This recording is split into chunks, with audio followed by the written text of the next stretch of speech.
अस्सलाम वालेकुम। प्रोग्राम सवाले के साथ मैं हूं मारिया मेमन। आज की टॉप स्टोरीज हैं। यौम दिफाए पाकिस्तान, हौसले की पहचान। आज 6 सितंबर है और हम आज के दिन याद करते हैं अपने तमाम वॉर हीरोज़ को और उन तमाम एफर्ट्स को और उन तमाम कुर्बानियों को जो हमारी कौम ने और हमारी मुसल्लह अफवाज ने मिलकर दी थी। और आज हम आज़ादी की जो है फ़िज़ा में सांस ले सकते हैं। प्रोग्राम के पहले से इस पर बात होगी। उसके बाद 10 सितंबर आने वाला है जी। नवाज शरीफ साहब के हवाले से भी थोड़ी सी अपडेट लेंगे। इसके अलावा PMLN जो है उसकी क्या स्ट्रैटेजी है, APC भी होने वाली है। और उसके अलावा जो दीगर इश्यूज़ हैं, खासतौर पे जो नई कमेटी अनाउंस हुई कराची की, इसके ऊपर हम व्यूज़ लेंगे। PMLN के हमारे साथ मौजूद होंगे साबिक वज़ीर आज़म पाकिस्तान शाहिद खाकान अब्बासी साहब। प्रोग्राम के अगले से में फवाद चौधरी हमें ज्वाइन करेंगे बिकॉज फेटिव के बिल मंजूर कराने हुकूमत ने बड़ा एक चैलेंज उनके सामने इस वक्त खड़ा हुआ है। इस वक्त क्या कोई वर्किंग रिलेशनशिप अपोजिशन के साथ मुमकिन है?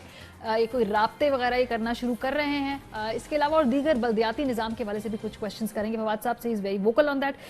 प्रोग्राम के पहले हिस्से का हम आगाज़ करेंगे। आज आर्मी चीफ बाजवा ने GHQ में मुख्तलिफ जो वहाँ पर फैमिलीज आई हुई थी ऑफिसर्स की, उनसे खिताब किया और ख़ास तौर पे पाकिस्तान के हवाले से क्लियर पोजीशन, कश्मीर के ऊपर एक क्लियर पोजीशन। 6 सितंबर की जो ये स्पीच होती है यूजुअली बड़ा एक वाज़े पॉलिसी स्टेटमेंट होता है। क्या कहना था जनरल बाजवा का, जरा सुनिए।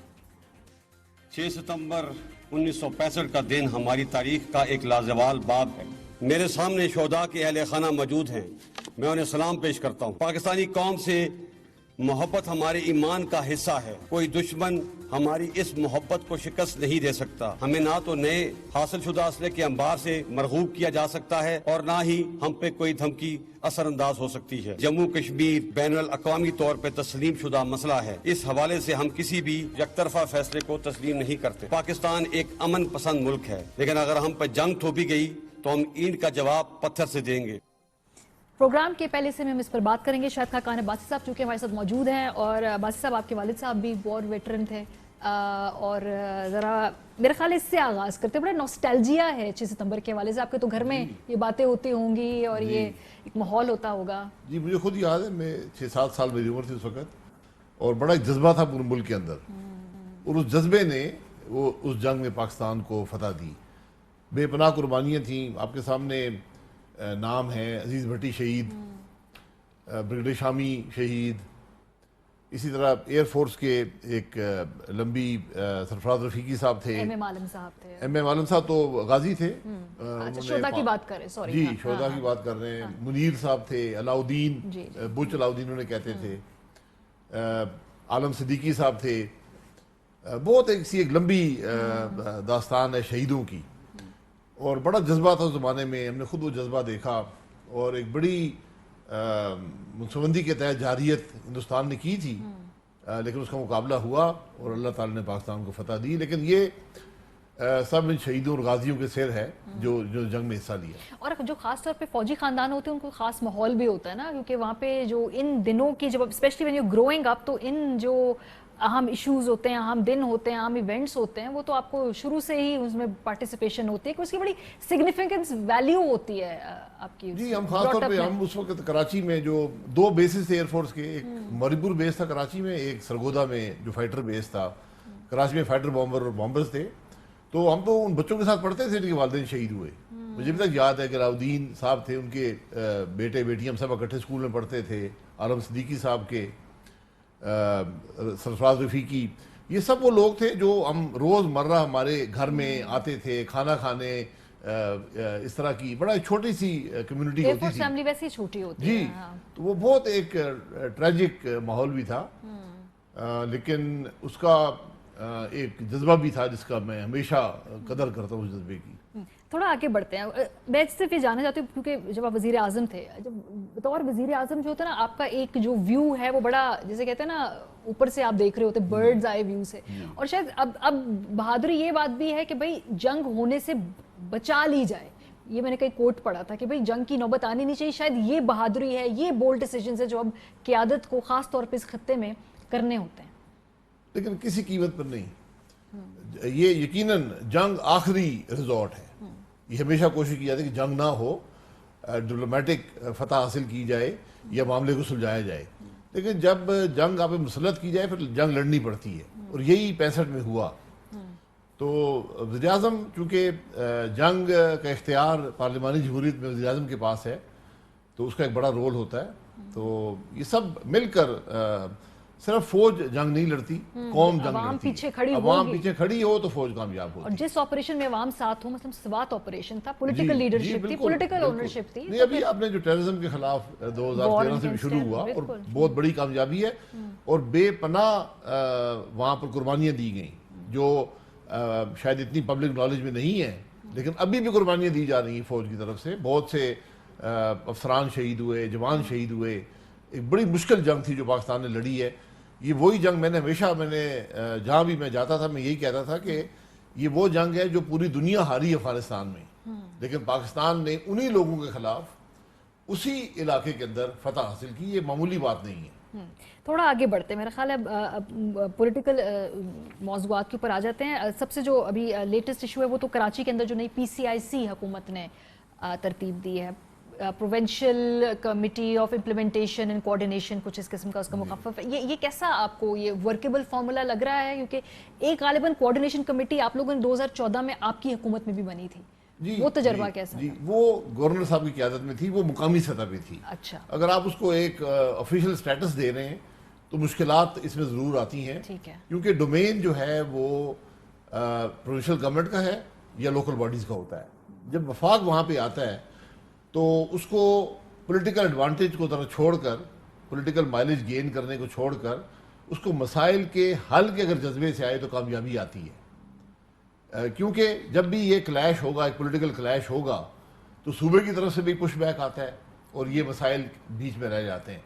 कराची के मसाइल बड़े कॉम्प्लिकेटेड हैं, वो एक साल में पैदा नहीं हुए। ये तकरीबन आप ये समझे कि जब से पाकिस्तान बना है ये गलत फैसले हुए, गलत इम्प्लीमेंटेशन हुई, पैदा हुए, तो उनके लिए काफ़ी वसाइल भी चाहिए होंगे और उसके लिए बड़ी मेहनत भी चाहिए होगी। लेकिन अगर पॉइंट स्कोरिंग की जज्बे से किया गया तो फिर कामयाबी नहीं होगी। ये तो खैर नीयत और जज्बे की बात है ना, लेकिन इसकी एक प्रैक्टिकल इम्प्लीमेंटेशन भी, ये जो पैसे लेने हैं विफाक ने और सिंध ने, जो बात हो रही है कि शायद 800 अरब विफाक देगा, 300 अरब सिंध देगा, भी इसके डिवीजन के ऊपर भी मैं आज देखती हूँ कुछ डिफरेंट बयानात हैं। सो ये वर्केबल आपको लग रहा है? और फिर मेरा ख्याल है बाद में एक क्रेडिट लेने की भी बात आ जाएगी ना, वो पॉलिटिकल क्रेडिट होगा। जी, मैं ये कह रहा हूँ कि क्रेडिट लेने के जज्बे से अगर आए, क्योंकि कोऑर्डिनेशन सबकी चाहिए होती है। मसलन आप एक ड्रेनेज सिस्टम बना रहे हैं तो उसके अंदर इलाके को खाली करना, वहाँ पर कॉम्पनसेशन देना, वहाँ लोगों को फेस करना, ये तो सूबाई हुकूमत ने करना है। अगर आप वहाँ घुसकर वफाक कोशिश करेगा कि मैं कोई पॉलिटिकल माइलेज हासिल कर लूँ, जो कि माजी करीब में देखा गया है, उस फिर कामयाबी नहीं होगी। लेकिन वहाँ पे बल्दियाती इंतखाब है ना, PTI के स्टेक्स उस पर वहाँ पर हैं। लेकिन ये मुझे बताइए, इस दफ़ा उन्होंने क्लियरली तयन कर लिया है कि जी ये काम, फॉर एग्जांपल नाले साफ करना, ये विफाक करेगा।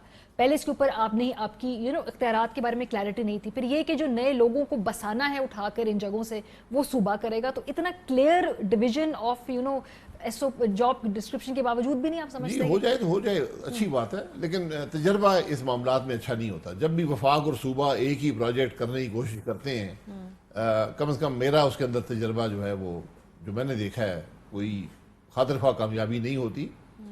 ये बेहतर ये था कि ये पैसे सूबे या बल्दियाती इदारे को दिए जाते और उनकी निगरानी की जाती कि काम कैसा कर रहे हैं या नहीं कर रहे। तो निगरानी कैसे होती है? मेरा ख्याल है जो सबसे बड़ी कमेटी है, निगरानी भी तो है ना। जी, वो निगरानी करे ना। अगर आप इम्प्लीमेंटेशन में खुद इन्वॉल्व हो जाएंगे फिर प्रॉब्लम आता है। तो एक तो पॉलिटिकल सबसे बड़ा चैलेंज होगा ना, जो आप कह रहे हैं, वहाँ पे क्रेडिट लेना, ये तमाम इशू। दूसरा पैसों का भी इशू होगा, बिकॉज अभी ये अच्छा ऑन पेपर अच्छा लग रहा है कि जी इतने % विफाक उठाएगा, इतने % सूबा उठाएगा इसके अखराजात। नीचे प्रॉब्लम आएगी, ये पैसे निकालेंगे कहाँ से विफाक वाले? ये जी, मैंने जो सुना है कि जो पैसे इंग्लैंड से आए थे, जो इंग्लैंड की हुकूमत ने हमारे हवाले किए थे, कि वहाँ पर उन्होंने कोई प्रॉपर्टीज़ थी या कोई ऐसी बात थी, तो उन्होंने तकरीबन 450 अरब हमारे हवाले किया था। तो अगर वो पैसा सुप्रीम कोर्ट ने भी शायद कहा था कि ये कराची में खर्च हो गया, कोई ऐसी बात थी, तो वो पैसा तो वहाँ से मिल सकता है। जो 450 अरब है वो पैसा तो मौजूद है। उसके अलावा फिर सूबा भी अपना, और ये एक दिन में तो नहीं होने लगे। हाँ, 3 साल की टाइम 3 से 5 साल, ये लंबे काम है। 5 साल भी लग सकते हैं। इतनी जल्दी होते नहीं है, ख्वाहिश तो होती है। तो उसके अंदर फिर सूबे को भी हिस्सा डालना पड़ेगा, वफाक को भी हिस्सा डालना पड़ेगा। लेकिन वफाक पैसे कमाएगा तो वो देगा, वरना मजीद कर्जे लेकर ही दे सकता है। कर्जा लेना पड़ सकता है हुकूमत को? नहीं, कर्जा लेना पड़ेगा, जो आज के हालात पड़ जाएगा, ये कंफर्म है, पर लेना ही पड़ेगा ना। जी, आपकी आमदन जो आज है आपकी खर्चात से बहुत ज्यादा है। अगर आप अखराजात बढ़ाएंगे तो आपको कर्जा लेना पड़ेगा, शायद सूबे को भी कर्जा लेना पड़े। अच्छा, थोड़ा आगे बढ़ते हैं। शहबाज शरीफ साहब भी कराची गए हुए थे, तो वो खाली एपीसी के लिए ही गए थे, वो उसी हवाले से मुलाकातें करने गए थे। वैसे उन्होंने वहाँ एक जरा दौरा सा तो किया है लोगों से, मतलब उन्होंने एक उन्होंने दौरा भी किया, वो तो लोगों से हमदर्दी का इजहार ही कर सकते हैं। हमारे पास हुकूमत नहीं है, चूँकि एक पॉलिटिकल पार्टी है, इलेक्शन भी वहाँ लड़े हैं, शहबाज साहब खुद लड़े हैं और बहुत बाल हार गए वहां से बाल हराया गया है। मैं अल्फाज चेंज कर दूंगा वो आप कह सकते हैं, मैं क्योंकि बाल हार गए वो इसलिए वो जाते थे कि अपने हल्के, वहाँ भी कुछ बड़े अफसोसनाक वाकयात हुए थे, बच्चे कुछ वफात पा गए एक दीवार के गिरने से, इस तरह के मामला थे। तो उन्होंने कहा कि मैं भी हमदर्दी का इजहार भी कर दूं। जो दूसरी मीटिंग थी वो तो एक वहाँ मौजूद थे तो वो मीटिंग हो गई। अच्छा, क्योंकि ये तासुर है कि असल में मीटिंग वो थी जहाँ पे आपने बैठ के अगले एपीसी के बारे में बातचीत कर रहे हैं, वो साइड में मीटिंग बाद में रखी गई। अच्छा, तो बल्कि उसके लिए उन्होंने रात को वापस आना था, लेकिन रह गए थे रात को। अच्छा, तो कैसा, मतलब ओवरऑल अब ये तो तय हो गया कि होने वाली है एपीसी, तो लेकिन अब बीच में जो 2 हफ्तों का वक्त है, इसमें क्या आप लोगों ने चीजें तय करनी है? कोई TORs हैं, कोई एजेंडा है, कोई क्या है जो 2 हफ्ते हमें? देखिए, एक तो हर जमात ने अपने जो एजेंडे का इजहार करना है। मुझे उम्मीद है कि प्री एपीसी मीटिंग्स भी होंगी और वहाँ पर एक यूनिफाइड एजेंडा बनाने की कोशिश की जाएगी, जिसको एपीसी के अंदर फॉर्मली अप्रूवल भी होगा, उसको फॉर्मली लॉन्च भी करेंगे। तो मुझे उम्मीद है कि इंशाल्लाह एक कंसेंसस बन जाएगा। हर जमात की अपनी एक राय होती है, अपना एक तरीका होता है, वो उसका इजहार करेंगे। लेकिन यकीनन मुझे उम्मीद है कि एक बड़े मकसद के लिए। बड़ा मकसद क्या है? क्योंकि अल्टीमेट जो लॉजिकल कंक्लूजन है वो जरूरी नहीं कि आप लोगों का और पीपल्स पार्टी का मकसद एक हो। आप लोगों का गालिबन नया मैंडेट, फ्रेश मैंडेट यही अभी तक इस्टेब्लिश हुआ है। PMLN तो यही चाहती है कि भाई जो भी हो दोबारा से एक इंतखाबात हों, फ्रेश इंतखाबात हों, यही नहीं, वो मकसद वो नहीं है, वो तो तरीका है। अच्छा, मकसद ये है कि मुल्क के मामलात बेहतर हों, जो पाकिस्तान के अवाम तकलीफ में हैं उनके हालात बेहतर हों, जो मईशत तबाह हो चुकी है उसको बेहतर बनाया जाए। तो वहाँ पहुँचने के लिए जो भी तरीका हो, असेंबली के अंदर हो, असेंबली के बाहर हो, लेकिन हम जमहूरी अमल को चलाना चाहते हैं, हम आइन के अंदर रहना चाहते हैं। लेकिन हम ये समझते हैं कि हम पर अब लाजिम है, पाकिस्तान के अवाम हमसे तवक्को लगाए बैठे हैं कि हुकूमत तो नाकाम हो चुकी है, अब आप लोग कुछ हमारे तकलीफ का मुदावा करें। जैसे आप कहते हैं ना कि आइन जो भी होगा आइन के अंदर होगा, तो आइन के अंदर रहते हुए तो इलेक्शन भी किए जा सकते हैं, आइन बिल्कुल, इलेक्शन और आइन के अंदर रहते हुए इन हाउस चेंज भी किया जा सकता है। तो ये भी आपने क्लियर नहीं है कि कौन सा आइनी ऑप्शन आपने बतौर जमात अडॉप्ट करना है? भी ओपन पॉलिसी है ये क्या? जी, यही तो वहाँ डिस्कशन होगी ना। अच्छा, हमारी कुछ राय हो सकती है, पीस पार्टी कुछ और राय होगी, फजल रहमान साहब की और राय होगी, दूसरी जमातें उनकी अपनी राय होगी। तो उम्मीद है कि उस राय पर एक मुतफिका लाएमल बन जाएगा। तो आपको लगता है कि पीपल्स पार्टी की ये राय हो सकती है कि वो भी एक नए इलेक्शन का इस पे मुतालबे के ऊपर गौर करें, क्योंकि वो तो खुद सिंध हुकूमत का हिस्सा है ना, वो तो निजाम का वो एक हुकूमत का हिस्सा है, लेकिन इलेक्शन तो वफाक के भी होंगे, हर सूबे के अंदर होंगे। तो नए इलेक्शन भी, जब भी सियासी जमूद आ जाए, एक हुकूमत नाकाम हो जाए, तो फिर इलेक्शन ही बेहतरीन तरीका होता है ताकि अवाम को राय के इजहार का फिर मौका दिया जाए। सो अभी आप लोगों का क्या यहाँ पर स्टांस है कि एपीसी के अंदर शहबाज शरीफ साहब लीड करेंगे, ये बात तय हो गई है, या मरियम साहिबा भी आ सकती हैं? वो भी, क्योंकि उन्होंने जब बात की, मैं पढ़ रही थी, उन्होंने कहा कि अगर मियाँ साहब मुझे मना नहीं करेंगे अगर मैं ख्वाहिश का इजहार करूँ, तो भी ये तय किया है कि एपीसी में PMLN से कौन जाएगा? नहीं, अभी ये तय नहीं हुआ, लेकिन लीडर जो है वो शहबाज शरीफ साहब ही हैं, वो तो ज़रूर होंगे। उसके बाद जो दीगर लोग कितने होंगे इसका भी फैसला होना है, तो उसके मुताबिक ही फिर फैसला किया जाएगा। क्योंकि ये भी कहते हैं ना, यही जो फैसला कि कौन एपीसी में जाएगा यही तय करेगा कि PMLN की पॉलिसी क्या होगी। शहबाज साहब जाएंगे तो शायद मुख्तलिफ एक तरीके से अप्रोच किया जाए, मैं ये नहीं कह रही पॉलिसी डिफरेंट होगी। मरियम साहिबा जाएंगी तो एक मुख्तलिफ अप्रोच है और वो अग्रेसिव अप्रोच है, let's be honest about it. वो सर ये तो नहीं कि एक ही तरीका कार है, दोनों का स्टाइल डिफरेंट है, पॉलिसी एक हो सकती है, बयानिया भी एक हो सकता है, मैं ये भी मान लेती। नहीं, पॉलिसी मौके पर नहीं बनाई जाती, पॉलिसी पहले डिस्कशन, जमात इंटरनल डिस्कशन करती है, वहां से पॉलिसी बनती है, एक अप्रोच, उसमें सबकी राय शामिल होती है। लेकिन अप्रोच जो है वो अग्रेसिव होगी या क्या होगी? अप्रोच देखिए, जो भी अप्रोच पार्टी फैसला करेगी कि क्या करना है, अगर इलेक्शन की बात करनी है, अवाम को मोबिलाइज करना है, असेंबली के अंदर कुछ करना है, तो ये अप्रोच सबकी एक ही है। राय मुख्तलिफ हो सकती है, लेकिन जब भी पार्टी बाहर जाती है किसी बड़ी जैसे एपीसी में शिरकत करती है, तो उसमें पार्टी अपने मौक़िफ़ बना के जाती है, मौके पर नहीं बनाया जाता। ٹھیک ہے چلے. یہ تو خیر پالیسی آپ کی جماعت کی آپ لوگ کلیئرلی دے رہے ہیں. میں صرف پوچھ رہی تھی کہ ریپرزنٹیشن کون یہاں پہ کرے گا. نواز شریف صاحب کی صحت کے حوالے سے میرا خیال ہے جو میٹنگ تھی اس میں بھی طے ہو گیا ہے, آپ کی جماعت میں آپ لوگوں نے خود ان کو مشورہ دیا کہ وہ نہ آئے ملک واپس. جی یہ متفقہ رائے تھی. ہم نے جماعت کے ہر سطح پر لوگوں کو اپروچ کیا, پوچھا کہ آپ کی کیا رائے ہے. سب کی رائے یہی تھی کہ جو انسانی ضرورت ہے وہ پہلے آتی ہے, ٹھیک ہے, اور وہ یہ ہے کہ وہ علاج کے لیے گئے تھے, ان کی علاج ابھی باقی ہے تو علاج مکمل کر کے آئیں. یہ تو علاج جیسے obviously کووڈ کی وجہ سے پوری دنیا میں سرجریز ملتوی ہوئے ہیں, یہ سب کو یہ بات ماننی کہ تو کوئی ان کا ٹائم لائن یا اسکیڈول آ گیا کیونکہ اب جو سرجریز ہیں وہ دوبارہ ریزیوم بھی ہونا شروع ہو گئی ہیں, ان کے حوالے سے کوئی جی پتہ ہے؟ بالکل ریزیوم وہاں پہ شروع آہستہ آہستہ شروع کر دی ہے انہوں نے پرائرٹی مقرر کی ہوئی ہے.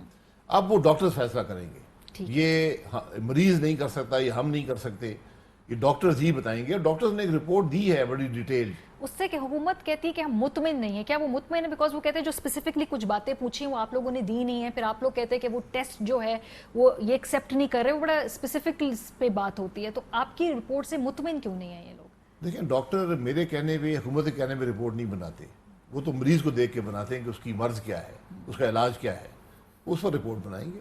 تو عدالت بھی مطمئن نہیں ہے نا, وہ بھی تو کہہ رہی میاں صاحب واپس سے, آپ عدالت کو بھی مطمئن نہیں کر پائے. عدالت دیکھیں, عدالت کے اپنے فیصلے ہیں, لیکن میں نہیں سمجھتا ہوں کہ ایک شخص جو علاج کروا رہا ہے اس کو آپ زبردستی واپس لا سکتے ہیں یا لانا چاہیے. یہ بات ہے نا, کون سی ایسی چیز رک گئی ہے جو عدالتی پروسیس میں سارا چل رہا ہے. ہم تو عدالتوں سے بھی توقع رکھتے ہیں کہ وہ بھی اس معاملے کو دیکھیں گے کہ ایک شخص کی صحت اور جان کا مسئلہ ہے اور کوئی لیگل پروسیس نہیں روک رہا, ان کی سینٹنس میں کوئی کمی نہیں آ رہی, ان کی اپیل کا پروسیس نہیں روک رہا. تو اس معاملے کو یہ کوئی بڑا ڈسکشن کا ایشو نہیں ہے کہ پوری ملک اور پوری حکومت اس پر ڈسکس کر رہی ہو. یہ علاج کا معاملہ ہے اور جب علاج مکمل ہوگا تو واپس آ جائیں گے. بالکل, اور بڑا ریلیف بھی دیا گیا, اور یہ مطلب یہ نہیں کہوں گی کہ جی کوئی انفیئر ریلیف دیا گیا, ایک ریلیف دیا گیا, ان کی طبیعت ٹھیک نہیں تھی, لیکن ساتھ ساتھ یہ باؤنڈ کر دیا گیا کہ آپ نے ہر چند ہفتے کے بعد رپورٹس دکھانی ہیں تاکہ عدالت کو بھی مطمئن کیا جائے. تو وہ اگر آپ لوگوں نے صحیح طریقے سے رپورٹس دی گئی ہوتی, آپ سمجھتے ہیں کہ وہاں کچھ حکم آیا ہے قانونی طور پہ, بیکاز عدالت بالکل مطمئن نہیں ہو رہی نا, ایونچولی پروسیس سے گئے, پروسیس سے واپس آئے. عدالت تو بعد میں آئی ہے. عدالت نے پنجاب حکومت کو اختیار دیا تھا کہ آپ 8 ہفتے کے بعد یا ایکسٹینڈ کر دیں سسپینشن کو اور بیل کو, یہ ان کے اختیار دیا گیا تھا. انہوں نے 27 فروری کو یہ نہ کر دی, انہوں نے کہا جی ہم نہیں ایکسٹینڈ کریں گے. تو اس وقت تک ان پہ بھی لازم تھا, ہم نے بھی رپورٹ جمع کروانی تھی, اور رپورٹ میں دی گئی ہیں, بڑی آبویس رپورٹس تھیں, اور حکومت کی بھی ذمہ داری تھی کہ ہائی کمشنر جا کر ویریفائی کرے کہ ان کی صحت کیسی. بالکل نہیں کیا گیا, وہ نہیں ویریفائی نہیں کیا گیا. یہ بات اسلام آباد ہائی کورٹ نے اٹھائی ہے. سو ابھی 10 تاریخ کو کیا آپ لوگوں کا پلی ہوگی, کیا لیگل پوزیشن آپ لوگ اڈاپٹ کریں گے؟ بیکاز میاں صاحب نہیں آ رہے, عدالت نے کہا سرنڈر کا لفظ استعمال کیا ہے, میں اسی کو کوٹ کر رہی ہوں. سو میاں صاحب نہیں آئیں گے تو پھر کیا آپ ایکسپیکٹ کر رہے ہیں اس دن کیا ہوگا؟ نہیں, ہمیں تو دیکھیں جو اپیل کا پروسیس چل رہا ہے ہائی کورٹ میں, تو اپیل کا پروسیس میں ایکیوز کا ہونا ضروری نہیں ہوتا. اب ہائی کورٹ ہمیں امید ہے کہ جو ان کی صحت کے معاملات ہیں, جو علاج کے مسائل ہیں, ان پر نظر رکھے گی, جو رپورٹ کو بھی دیکھے گی جو سبمٹ ہوئی ہے, اور جو رپورٹ ہائی کمشنر صاحب دیں گے اس کو بھی کنسیڈر کریں گے. اور مجھے امید ہے کہ جب تک ان کی صحت علاج پورا مکمل نہیں ہوتا وہ اجازت دے دیں گے کہ آپ اس کے بعد آ جائیں. سو وہ آپ کوئی نئی رپورٹ بھی سبمٹ کرائیں گے اس دن؟ میڈیکل رپورٹ ایک کمپریہنسو سی ہے جو ابھی آلریڈی سبمٹڈ ہے, اسی کے اوپر آپ لوگ یہ بھی ایک سبمٹ ہوئی ہے, مجھے یہ نہیں پتا کہ ایک اور بھی کریں گے, وہ چند دن پہلے ہی سبمٹ ہوئی ہے. ٹھیک ہے, کیونکہ جس دن پیشی تھی اس دن وہ رپورٹ ابھی فورن آفس میں ویریفائی ہو رہی تھی, صحیح, اس کے بعد سبمٹ کی گئی. اچھا, ایک آن لائن جو ہیئرنگ کا بھی طریقہ کار میں سن رہی تھی, شاید آصف علی زرداری صاحب کے کیس کے اندر بھی یہ کچھ سن گن تھی, تو یہ آپشن بھی تو ہے, آپ یہ کہہ سکتے ہیں کہ جی آن لائن ہمارے مقدمات میں. نہیں, یہاں ضرورت نہیں ہے. اپیل کے پروسیس میں ایکیوز کا ہونا ضروری نہیں ہوتا, اس کو وکیل ریپرزینٹ کر سکتا ہے.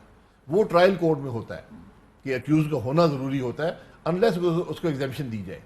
اور یہ ہم نے جو اس وقت اپیل کی تھی, یہ ہم نے کی تھی ایگزیمپشن کے لیے کہ ہمیں ایگزیمپٹ کیا جائے, کیونکہ ہم علاج کروا رہے ہیں میاں صاحب, ان کو ایگزیمپٹ کیا جائے. تو یہ جو سیاسی رابطے کر رہے ہیں اور ساتھ ساتھ آپ لوگ کہہ رہے ہیں ان کی طبیعت ٹھیک نہیں ہے, بالکل سرجری ہونے والی ہوگی رپورٹس کے مطابق, تو یہ آپٹکس کیسے ہیں جی؟ آپ ویسے آپ صحیح نظر آ رہے ہیں, تصویریں ٹھیک ہیں, چلیں وہ بھی ہم نے کہہ دیا کہ ڈاکٹر نے کہا کہ آپ نے واک کرنا ہے, آپ ضرور پھریں, सियासी राब्ते जो हैं, इतनी तबीयत ख़राब हो तो फिर ये अदालत ये भी तो मामलात देखेगी ना सारे, और फिर आपके सियासी मुखालिफिन भी ये बात करेंगे ना। जी, क्योंकि हुकूमत को और कोई काम नहीं है, मुल्क के मसले हो चुके हैं। मियाँ साहब बीमार हैं, रिपोर्टें उनके पास हैं, उनको स्टेबलाइज किया गया है, चल फिर सकते हैं और सियासत भी कर सकते हैं पेरेंट्स। सियासत मैं नहीं समझता उन्होंने कोई ऐसा बड़ा सियासी कोई तकरीर नहीं की, कोई जलसा नहीं किया, राब्ते कोई तो जुलूस नहीं किया। तो अगर कोई उनको फोन करेगा तो इखलाकी फर्ज होता है, उसकी बात सुनेंगे, उससे बात भी करेंगे, और जब अगर कोई सियासतदान फोन करेगा तो सियासत में बात भी तो होगी। मौलाना साहब ने फोन किया था, मियाँ साहब ने फोन नहीं किया था? शायद मियाँ साहब ने फोन किया और मौलाना साहब को किसी मकसद के लिए, ठीक है ना। आप किसी को फोन पे तो नहीं रोक सकते ना कि आप फोन भी ना करें। नहीं, फिर ऐसा उनसे तो कोई कानून नहीं है ना। कुछ इस तरह की बातें करना कि जी एपीसी के अंदर जो है तमाम हम लोग बड़े अब देखेंगे कि ज्यादा पेशरफ्त होगी, और कुछ अश्योरेंसेस देना, यही सारे लबी लबाब है ना उसमें। नहीं, मेरा नहीं ख्याल कि कोई ऐसी डिटेल्ड बात हुई है। यकीनन जब दो सियासी लीडर बात करेंगे तो सियासत की बात ही करेंगे, तो उसमें उन्होंने बात की होगी, उस पर कोई ऐसा वो नहीं है, रुकावट नहीं है। आप जेल में रहकर भी सियासत में बात कर सकते हैं, कोई रुकावट तो नहीं होती। सही। अच्छा, मरीम नवाज साहिबा ट्वीट्स कम करती हैं पहले के मुकाबले में। अब उन्होंने ये एक ट्वीट की थी कल की, गालिबन के मियाँ साहब 2 साल से बॉल वेल लेफ्ट कर रहे हैं, यकीन करें जिस दिन एक ओवर भी पूरा खेलने का फैसला कर लिया, इमरान की बॉलिंग ऐसी पिटेगी कि लोग 92 का वर्ल्ड कप भूल जाएंगे। तो इसके ऊपर मरीम साहिबा ने जो है ये कमेंट की कि अब खेलेंगे इंशाल्लाह। तो ये सियासी इनिंग्स ही है ना, और क्या इनिंग्स है? सियासतदान सियासत ही खेलता है, और क्या खेलेगा। तो बस फिर सियासी तौर पे वो फिर इनिंग्स खेलने को तैयार हो गए ना, तो फिर इसका ये तैयार है, बिल्कुल तो तैयार फिर है। ये इसका सियासी तौर पे फिर आके सामना भी यही उन्हें खुद करना पड़ेगा। किया है उन्होंने, जेल में रहना भी सियासत होती है, ये कोई कन्विक्शन तो नहीं है ना, ये इंसाफ। अरशद मलिक जैसे जज हैं, इंसाफ तो नहीं हो रहा। बहरहाल एक तमाशा लगा हुआ है, तमाशे का हिस्सा है। आखिरी सवाल, ये इस दफा जो है अगर नवाज शरीफ साहब आना तो नहीं पड़ेगा, बिकॉज आपके वोटर्स की भी तवक्कुआत है ना, लेकिन आपके वोटर आना पड़ेगा नहीं। आपको भूल जाते हैं हम कि वो जब थे लंदन में, यहाँ कन्विक्शन हुई थी इलेक्शन के एंड मिडल में, तो वो वहां से आ गए थे। सर लेकिन फिर चले गए ना, फिर चले गए इलाज करवाने, फिर चले जाते हैं ना, फिर चले गए हैं इलाज करवाने। हुकूमत ने ही इजाजत दी है और इलाज करवा के आएंगे। फिर वक्त देख के, माहौल देख के वापस आ जाते हैं ना, यही पैटर्न ये है ना आपकी जमात। देखिए, वो इलाज करवाने गए, इलाज के बाद आएंगे ना। वो सियासत को देखेंगे कि सियासत में क्या हो रहा है, वो अपना इलाज करवा कर आएंगे। बहुत शुक्रिया। शायद का कानून बासी साहब मौजूद थे, सियासी तौर पे और दीगर मामला पर उन्होंने जवाब दिए। ब्रेक पर जाएंगे, वापस आएंगे। फवाद चौधरी साहब हुकूमती जो मौक़िफ़ है वो उनसे हम लेंगे। साथ साथ ये जो पाकिस्तान ये एक नई जो लेकर आ रहा है, एक नई इंडस्ट्री जिसकी दागबिल डाली जा रही है, उस पर भी बात करेंगे। उनकी मिनिस्ट्री ने इसको अनाउंस किया। ब्रेक के बाद हमारे साथ रहिए। Welcome back. प्रोग्राम के सिलसिले में वफाकी वज़ीर science and technology Fawad Chaudhry साहब हमारे साथ मौजूद है। बहुत शुक्रिया चौधरी साहब में ज्वाइन करने के लिए। इस दिन की मुनासबत से चूंकि मैं देख रही थी आपका ताल्लुक भी जेलम से है, 6 सितंबर का दिन है, और जेलम में का इलाका जो है उसका शुमार मेरा ख्याल है उन पाकिस्तान के चंद इलाकों में जहाँ पे बेशुमार जो है तकरीबन हर ही ऐसा घर है जहाँ से कोई ना कोई कुर्बानी दी गई है। तो ज़रा जिस दिन की मुनासबत से हम अपने इन वॉर हीरोज़ को ज़रा अगर याद करें प्रोग्राम के आगाज़ में, फिर मैं सियासी सवालों पर भी आऊँगी।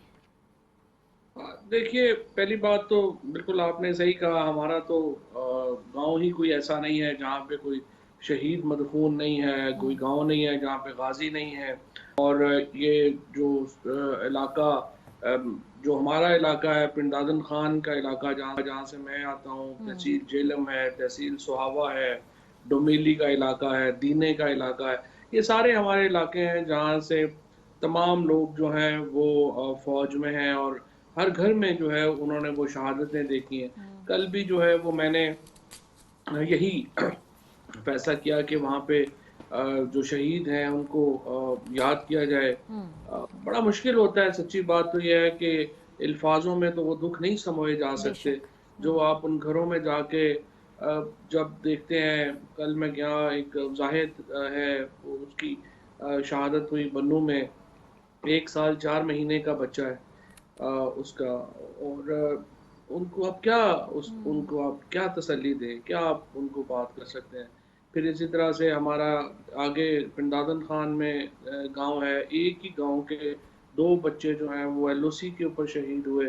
और ये जो सारी लोग वहाँ पर जिनके शहादतें हुई हैं वो बहुत जो हैं वो गरीब लोग हैं। जो सिपाही शहीद हुए हैं वो बिल्कुल गरीब तरीन लोग हैं, ऊपर से سیلاب کی تباہ کاریاں ہیں، کندوال ہمارا اور یہ گاؤں ہے. ایسا سلسلہ ہے جو جسے کہتے ہیں نا کہ یہ ایسا ایک سلسلہ ہے جو جاری رہا ہے، اور ابھی جو ہے آپ کے گاؤں سے، اس علاقے سے بہت سارے نوجوان فوج کے اندر جاتے بھی ہیں، تو بڑی کنٹریبیوشن ہے یقیناً ان کی، اور یہ بڑا یاد کرنا ضروری ہے تاکہ ان لوگوں کی بھی مزید دلجوئی ہو اور مزید ان لوگوں کی حوصلہ افزائی بھی ہو.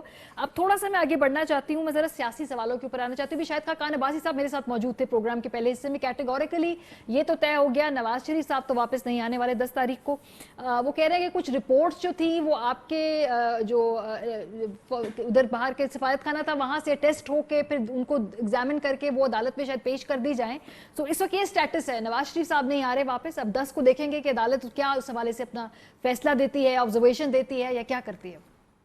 خیر مجھے تو جب نواز شریف صاحب یہاں ہی تھے اور کہہ رہے تھے مجھے باہر جانے دیں، مجھے تو اس وقت بھی پتا تھا انہوں نے باہر سے واپس نہیں آنا، اور اسی لیے میری اوپینین تو بڑی فرم تھی. بلکہ پرائم منسٹر صاحب نے 4-5 دن پہلے میٹنگ میں کہا بھی کہ فواد تو آن ریکارڈ ہے کہ یہ کہہ رہا تھا کہ یہ اس طرح سے نہ جانے دیں اور یہ سارے جو ہیں وہ یہ فراڈ ہیں اور کبھی واپس نہیں آئیں گے. تو میں نے تو فرینکلی اس وقت بھی اپنی اوپینین بڑی فرملی رکھی تھی. لیکن اب تو ایک پولیٹیکل موریلٹی تو ہے کوئی نہیں. پی ایم ایل این جو ہے اس میں پوری میں یہ شاہد خاقان عباسی صاحب آپ کے پاس آ کے اگر اتنے کہہ لیجئے کہ ہم ٹھوک کے کہتے ہیں کہ وہ واپس نہیں آئیں گے، تو اسی سے آپ اندازہ لگا لیجئے کہ ان کی پولیٹیکل موریلٹی کیا ہے. اور اس سے وہ آپ میڈیکل ریزن سائٹ کریں ڈاکٹر چوئی صاحب. وہ کہہ رہے ہیں میڈیکل ریزن سے ان کی سرجری کووڈ کی وجہ سے پوسٹ پون ہوئی، اب ہونے والی ہے 1-1.5 مہینے میں. وہ لیکن ماریا دیکھیں نا یہ تو آپ مطلب مذاق ہے نا. آپ اگر آپ کہیں کہ مجھے کہ میں شاہد خاقان عباسی صاحب یا ان کی باقی کسی بندے کی اس بات کو سیریسلی لوں، اور ایک طرف ان کی جو ہے وہ تصویر، ایک طرف جب آپ جا رہے ہوں تو آپ ہمیں بتائیں کہ بس جہاز کے اوپر اگر 24 گھنٹے میں یہ نہ پہنچے تو بس اس کے بعد تو ٹریول ہی نہیں ہو سکتا، اور یہ ہو گیا اور وہ ہو گیا، لٹ گئے، مر گئے، برباد ہو گئے. اور اس کے بعد آپ کو پتہ چلے کہ آپ ایمبولینس میں بھی نہیں گئے، ایک خصوصی وی آئی پی جہاز آیا جس میں آپ خود سوار ہو کے اور آپ پھل فروٹ کھاتے جو ہیں وہ روانہ ہو گئے، اور اس کے بعد تصویروں پہ تصویریں بھیج رہے ہیں. تو ظاہر ہے کہ یہ پاکستان کے جسٹس سسٹم کے منہ پہ ایک تمانچہ ہے. اور جس طریقے سے وہ باہر گئے ہیں، ایک کنوکٹڈ ملزم ہے. دیکھیں نا وہ انڈر ٹرائل پریزنر تو نہیں تھے، ان کو تو سزا یافتہ تھے، اور اس کے بعد اب تو وہ کہہ لیجئے کہ وہ منہ چڑھا رہے ہیں باہر بیٹھ کے پاکستان کے جسٹس. لیکن فواد صاحب آپ کی حکومت نے دیکھیں نا، آپ آئیڈینٹیفائی کرے تھے شروع سے، اس کے بعد آپ نے نام لے کے بتایا کہ آپ کے ایڈمنسٹریشن میں کن کن لوگوں سے سوال پوچھا جانا چاہیے. خان صاحب نے وہ بھی سوال نہیں پوچھا، نہ کوئی تحقیقات ہوئی ہیں. اگر پوری پنجاب گورنمنٹ یا کوئی ایڈمنسٹریشن آپ کو سمجھتے ہیں، اب آپ کے وزراء کہتے ہیں کہ جی ہمیں ماموں بنا کے چلے گئے. ایگزیکٹلی یہ لفظ استعمال کیا ہے بائی دا وے. سو یہ کوئی تحقیقات، کوئی رپورٹ، کوئی جواب طلبی؟ 100% آپ کی بات ٹھیک ہے. دیکھیں نا government must come clean on that. یہ اگر پنجاب گورنمنٹ جو تھی وہ اس میں شامل نہیں ہے ان کو بھیجنے میں، جو ہوپ فلی نہیں ہوگی، اور I am sure doctor Yasmin Rashid جو ہیں شی از اے ویری آنریبل وومین، اور ان کا جو ہے وہ سب لوگوں کو پتہ ہے. تو پھر آپ کو لازماً اس میں پروو کرانا چاہیے کہ آخر یہ ٹیسٹ یکا یک بدل کیسے گئے. دیکھیے نا یہ تو نہیں ممکن ہو سکتا ہے آپ علاج کرائیں 3 مہینے میں آپ کی بہتری ہو جائے، لیکن یہ کیا آپ ٹیسٹ ہے کہ آپ جہاز میں قدم رکھتے ہی آپ تبدیل ہو جائیں. تو اور آپ تو 3 مہینے سے کہہ رہے ہیں نا، آپ کی حکومت میں آپ کی کوئی نہیں سن رہا نا، آپ کے باقی وزراء کی کوئی نہیں سن رہا. کیوں پرائم منسٹر صاحب کی ویسے اگر پرائیورٹی میں ہے، ہر میٹنگ میں بات ہوتی ہے، تو کیوں نہیں انکوائری کال کی جاتی؟ یہ رکاوٹ کیا ہے؟ دیکھیں یہ تو گورنمنٹ تو کلیکٹیو اس کے اوپر چلتی ہے نا. ہم تو کہہ رہے ہیں ہو سکتا ہے جو باقی اکثریت ہے یا پنجاب گورنمنٹ خود ریلکٹنٹ ہو کرانے میں، اب ہمیں تو نہیں پتا کیا وجہ، لیکن پنجاب کابینہ کے اندر تو آواز ہونی چاہیے. ابھی تک تو آواز نہیں ہے. وہ تو کہہ رہے ہیں کہ نہیں بالکل ہم نے صحیح بھیجا ہے باہر اور ہماری رپورٹس بھی بالکل ٹھیک تھی. تو ہمارا پوائنٹ آف ویو مختلف ہے، اور ہو سکتا ہے پوائنٹ آف ویو کئی دفعہ وقتی طور کے اوپر لگتے ہیں کہ ایک کے صحیح ہیں، دوسرے کے بعد میں جو ہے وہ نظر آتے ہیں. جیسے جب بھیج رہے تھے تو سب کہہ رہے تھے کہ نہیں یہ تمہارا پوائنٹ آف ویو بالکل غلط ہے، وہ بڑے بیمار ہیں، ان کو جانے دینا چاہیے.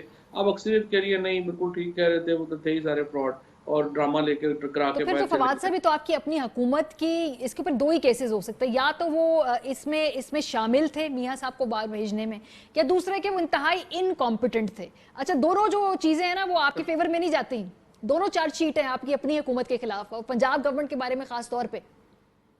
دیکھیں جی یہ تو پروب ہوگا تو ہی پتہ چلے گا کہ وہ انکمپیٹنٹ تھے یا ان کے ساتھ فراڈ ہوا ہے، کیونکہ فراڈ تو کسی کے ساتھ بھی ہو سکتا ہے نا. फ्रॉड तो जो है वो तो उसके ऊपर तो किसी की कॉम्पिटेंस का से उसका ताल्लुक नहीं, तो ये नहीं ज्यादा खौफनाक बात है ना कि भाई कॉम्प्रिहेंशन के मसले हैं, गवर्नेंस के मसले हैं। अगर फ्रॉड लग जाता है तो फिर जो बड़े बड़े और इश्यूज हैं वहाँ कहाँ कहाँ कौन कौन कहाँ फ्रॉड लग रहा है कैसे पता चलेगा? है।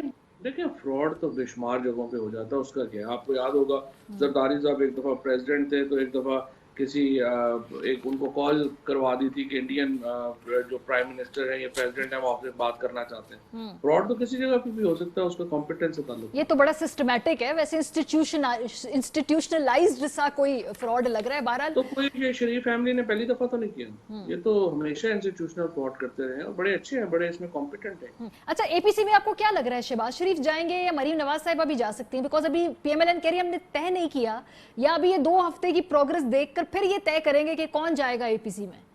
ये असल में देखे ना, यही एक पीएमएलएन क्यों खतरा नहीं है हुकूमत के लिए, या पीएमएलएन क्यों अपोजिशन में कोई बड़े प्रोमिनेंट रोल नहीं ले सकती, क्योंकि अभी क्लियर नहीं है कि उनकी लीडरशिप किसके पास है। अगर लीडरशिप उनकी क्लियर होगी, पता चलेगा कि वो वहाँ पे नवाज शरीफ साहब की पॉलिसी चल रही है, शहबाज शरीफ की चल रही है, मरियम बीबी की चल रही है, खकान अब्बासी की चल रही है, किसकी चल रही है, ख्वाजा आसिफ की चल रही है, तो उसके बाद पीएमएलएन की कोई अपनी वक़्त होगी ना, या वो अपनी को पॉलिसी बना दें। अभी तक तो पता ही नहीं है, वहाँ तो एक खिचड़ी बनी हुई है, मौलाना साहब हलवा बना के बैठे हुए हैं, ये इनकी अपनी खिचड़ी बनी हुई है। तो अभी तो खिचड़ी वर्सेस हलवा है, तो मुझे नहीं लगता कोई इसका कोई आपके ऑप्शंस क्या है इस वक्त? मतलब अगर नवाज शरीफ साहब नहीं आते, एक तो अदालती जो भी कार्रवाई होगी ना, एक तो आप सियासी, तो सर इसका कीमत आप लोगों ने अदा करनी है ना, अपने वोटर को आपने बताना है 2 साल बाद एहतसाब के नाम पे क्या है आपके रिपोर्ट कार्ड में।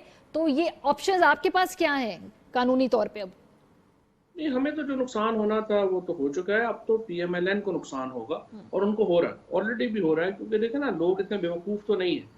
जो सारे जो पीएमएलएन के वर्कर्स भी हैं वो भी ये कहते हैं कि अगर वो ठीक है तो ये तो नहीं कि आप हमें यहाँ पे छोड़ जाएं कि जी आप अपना अपना जो है वो सियासत करें और हम बाहर लंदन में बैठेंगे। और वहाँ पे भी देखिए उनके घर के बाहर मुजाहरे हो रहे हैं, इतने पैसे हो तो बंदा को जाके कोई आइलैंड लेके रह लेता है, ताकि लोगों से तो रोज ना इस तरह से वहाँ पे आके अंडे खाए। तो अभी प्रॉब्लम ये है कि ये जो पीएमएलएन का अपना वर्कर है वो मायूस हो रहा है, और वो ये समझता है कि ये तो बिल्कुल ही कम हिम्मत के लोग हैं, और इनसे तवक्को क्या है? लीडरशिप से तो आपकी तवक्को होती है ना कि वो आपसे ज्यादा ताकतवर और हिम्मत वाला होगा। अगर वही लीडरशिप ही उसकी हाल ये है कि वो आगे लग के भाग रहा है, तो फिर उसने लीडरशिप क्या करनी है? लेकिन ये क्लैरिटी दे देना कि लीगली तो इस वक्त आप मियां साहब को वापस नहीं लेके आ सकते ना, वो तो अदालत की जो भी अंडरस्टैंडिंग होगी, लेकिन लीगली तो इस वक्त आप उस पोजीशन में नहीं है तहरीक इंसाफ की। लीगली केस बड़ा स्ट्रांग है, अगर लीगली जो है, लेकिन वो जिस तरह से आपने पहले बात की है कि डिपेंड करता है ना गवर्नमेंट उसको परसू किस तरह से करती है।